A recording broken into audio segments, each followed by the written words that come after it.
April 28, 2016 was the day that Bombardier would land a significant order from Delta Airlines.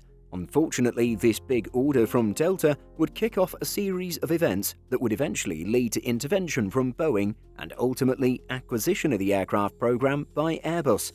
So, for those unaware of this major deal, why was it so significant? First off, we'll begin by letting you know that this is a summarized version of the story. While we'll cover the key points in today's video, a more detailed account and analysis of the saga will be featured on our long-form channel, Long Haul by Simple Flying. The Delta CSeries deal was critical for Bombardier and its newest aircraft program, which was hoping to make inroads in the US market.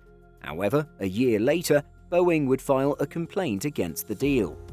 To understand why, we need to go back in time a little bit. Despite the rewards of lower operating costs and higher efficiencies, there are many risks in producing an aircraft with a clean sheet design. With all of the potential risks and required investments, Bombardier had significantly gone out on a limb in developing its CSeries jet. As a result, racking up orders would be critical for the company. Being one of the world's largest aviation markets, landing sales in the US market would have been huge for Bombardier. If one airline were to take a risk and go big on the CSeries, it would signal to other operators confidence in the type. This is why Delta's 2016 deal was so critical. In late April of 2016, Delta would commit to a firm order for 75 CS-100s with options for another 50.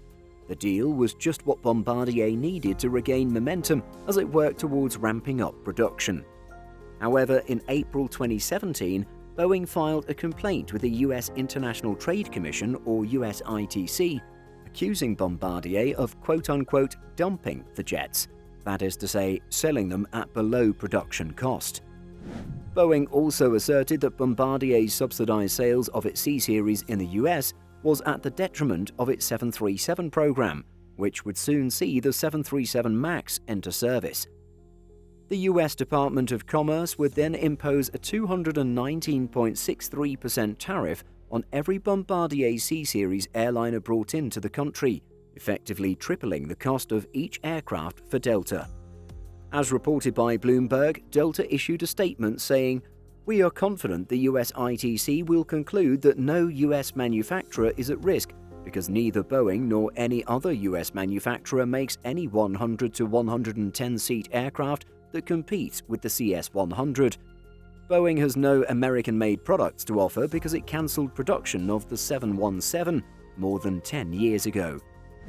According to Delta, Boeing's only proposed alternative to the CS-100 at the time was to offer Delta a batch of second-hand Brazilian Embraer E190 regional jets. The Canadian Minister of Foreign Affairs at the time called the situation and Boeing's protectionist nature deeply troubling, saying in 2017, "It is beyond all reason that Boeing could be threatened with injury in a market segment it exited over a decade ago." The comments came at an even worse point for Bombardier, as the US Department of Commerce had hit it with an additional 79.82% anti-dumping duty, while generously adjusting its 219.63% tariff down to 212.39%. This turmoil over tariffs would see Airbus swoop in to throw the CSeries program a lifeline. With Airbus having a production facility in Mobile, Alabama, the jets meant for Delta would be manufactured within the US, thus avoiding the hefty tariffs. With the cards seemingly stacked against Bombardier, it looked like the deal was in real jeopardy. However, the USITC would eventually overturn the tariffs and rule that the CSeries jets did not, quote, injure US industry. Of course, by this point, Airbus already had a controlling stake in the program.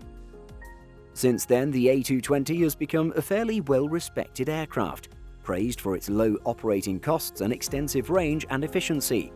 Despite still losing money on the program, Airbus is hoping to ramp up production and make its output more efficient so that it can finally turn a profit.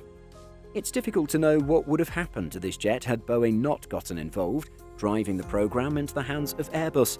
Ultimately, what's done is done, and from the looks of it, Delta, as well as other airlines, have done well with the A220.